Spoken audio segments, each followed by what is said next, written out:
invent luxury, but he made it the only thing the world wanted. A poor boy once walked for days with nothing but hope. Today, his name is worth over $500 billion, say. People wait months to buy his bags. Some cost more than houses. Celebrities beg for them. But here's what nobody tells you. Louis Vuitton became the richest fashion house by doing something that sounds completely insane. They burn their own products. They destroy perfectly good bags worth millions on purpose. The hidden truth behind how they did this will change how you see luxury forever. By the end of this video, you'll discover 3 secrets that turned a poor runaway into a global empire. Let me show you exactly how it happened. The story of Louis Vuitton begins not in luxury, but in tragedy and poverty. In 1821, a small boy named Louis Vuitton was born in a tiny village in rural France. His family had nothing. They struggled every day just to survive. Then, when Louis was just 10 years old, his mother died. His world was shattered. His father remarried quickly, but Louis's stepmother didn't want him around. She made his life miserable.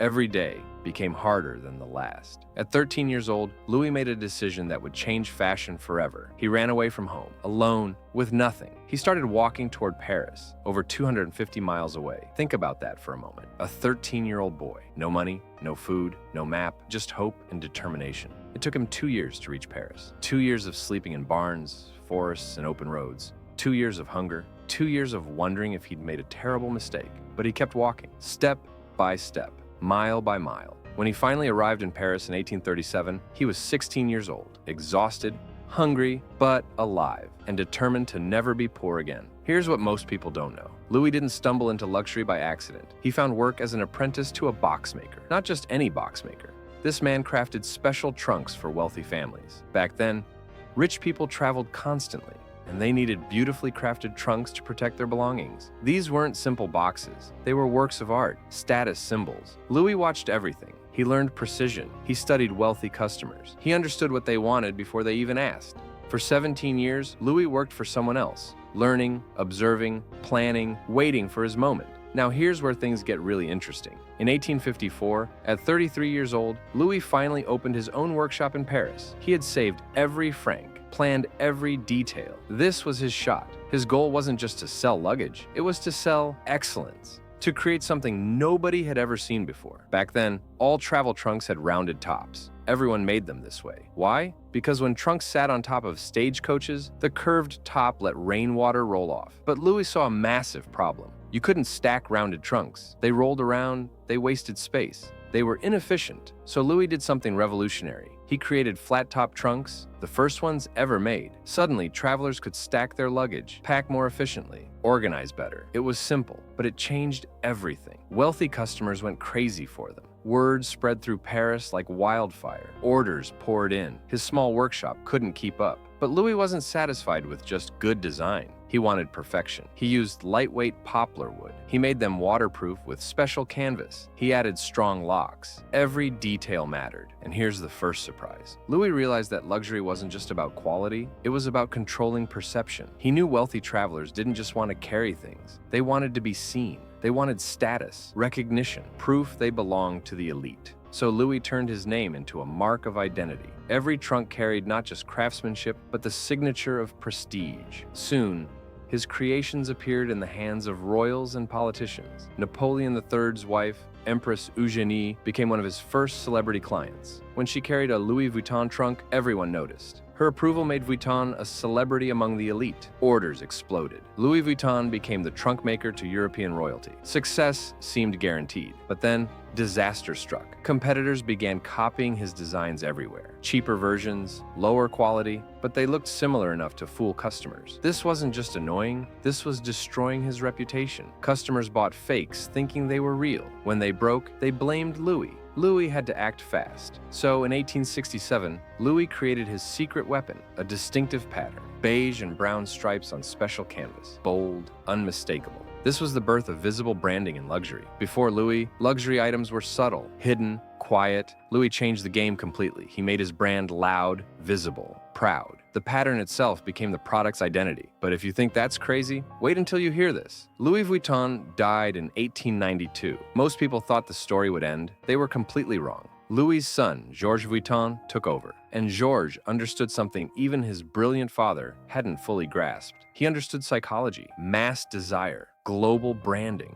In 1896, Georges created the pattern that changed luxury forever, the LV monogram canvas, brown background with interlocking LV letters, plus flowers and geometric stars. But this wasn't just a pretty pattern. This was psychological warfare. Georges designed it for three specific reasons. First, it covered every inch of the product. You couldn't remove it. The pattern was the product. Second, it was legally protected, trademarked, owned. Anyone who copied it went to court. Third, it was impossible to hide. When you carried Louis Vuitton, everyone knew. It became a status announcement broadcast to the world. Georges also did something revolutionary for the 1890s. He went global. He built Louis Vuitton stores in New York, London, and Tokyo. But here's the genius part. Each store wasn't just a store. It was a theater. It was an experience designed to manipulate emotions. The staff dressed like royalty. The interiors looked like palaces. Even the scent in the air was carefully chosen. Everything is designed to make visitors feel wealthy. Walking into a Louis Vuitton store wasn't shopping. It was a transformation. You entered as a regular person. You left feeling elite.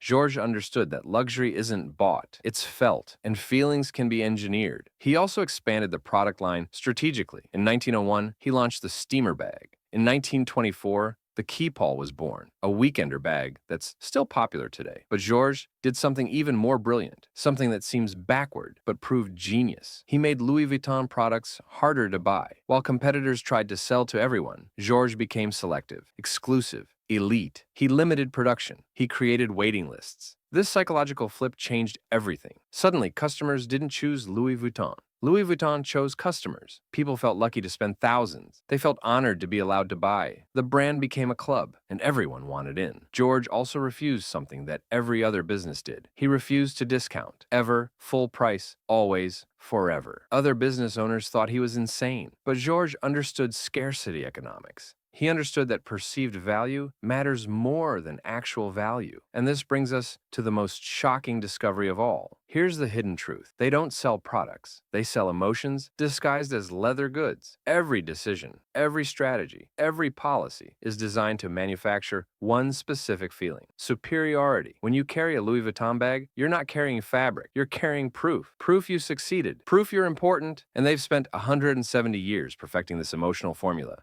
Here's the shocking evidence. Louis Vuitton is worth over $130 billion, more than Nike, more than McDonald's. They sell simple products, bags, wallets, belts. Nothing high-tech, just canvas, leather, and that famous monogram. Yet they generate over $20 billion revenue every year. How? Because they convinced billions of people that their products aren't just products, they're achievements, trophies, symbols of success. And here's the darkest part. They destroy their own inventory. Yes, Louis Vuitton burns unsold bags, cuts them up, makes them unusable, on purpose. Millions of dollars worth. Why? Because one discounted Louis Vuitton bag would kill the magic for everyone. The exclusivity would die. The dream would shatter. Think about this. If you could buy Louis Vuitton for 50% off, would it still mean success? No. It would just be another bag. Louis Vuitton understands they're in the feelings business, the identity business, the status manufacturing business, and that business requires unbreakable exclusivity. So they control supply ruthlessly. They produce less than demand. They create waiting lists. Some bags have 6-month waits. Some you can never get. They make people beg to spend $3,000.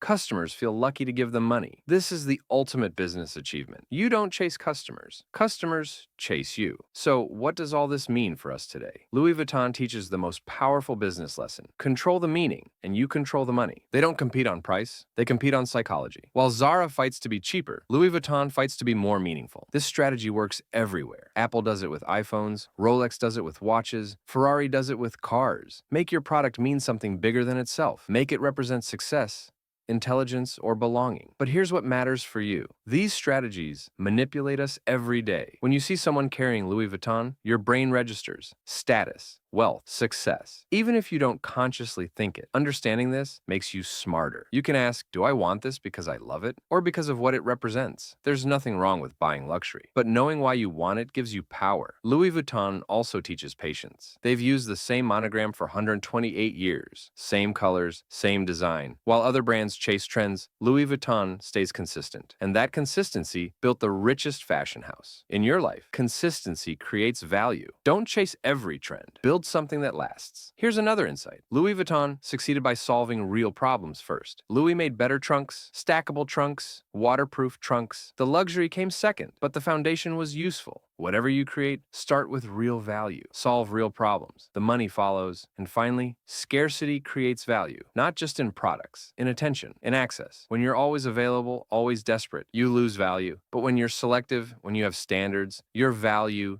skyrockets. This applies to jobs, relationships, everything. Value yourself highly, and others will too. Before we wrap up, there's one final thing you need to know. Remember how Louis started as a poor runaway? Here's the final twist. Louis Vuitton still makes custom trunks by hand for billionaires, for celebrities, for royal families. These aren't regular products. They're commissioned pieces, custom designed, hand-built. Some cost over $200,000. And here's what's beautiful. These trunks use the same techniques Louis invented in 1854. Same hand stitching, same obsession with perfection. In 170 years, the core hasn't changed. Only the prices have grown. Louis Vuitton proved that one person's obsession with quality, combined with psychological mastery, can create an empire that survives centuries. Think about Louis's journey. He walked 250 miles as a poor teenager. He died successful but not famous. He never saw what his name would become. Today, that name generates more revenue than most Fortune 500 companies. But it's not really about bags. It never was. Louis Vuitton's genius was understanding human nature. People don't buy products. They buy feelings, they buy identity, they buy proof of their worth. Every LV monogram carries that truth. It carries the story of a poor boy who walked for 2 years to reach his dreams. The next time you see those interlocking LVs, remember what you're really seeing. Not fashion, but 170 years of psychological strategy. You're seeing proof that desire can be manufactured and sold. That scarcity creates obsession. That meaning matters more than materials. Louis Vuitton didn't just build a company, he built a machine that transforms canvas into dreams, into identity, into proof of achievement. He started making boxes. He ended up creating the richest fashion house on earth. And the deepest lesson? Excellence compounds. Consistency wins. Psychology beats price. Scarcity creates value. Louis Vuitton didn't invent luxury. He simply made the world believe in the price of dreams. And that belief turned his name into the richest fashion house in human history. That's the hidden truth behind Louis Vuitton.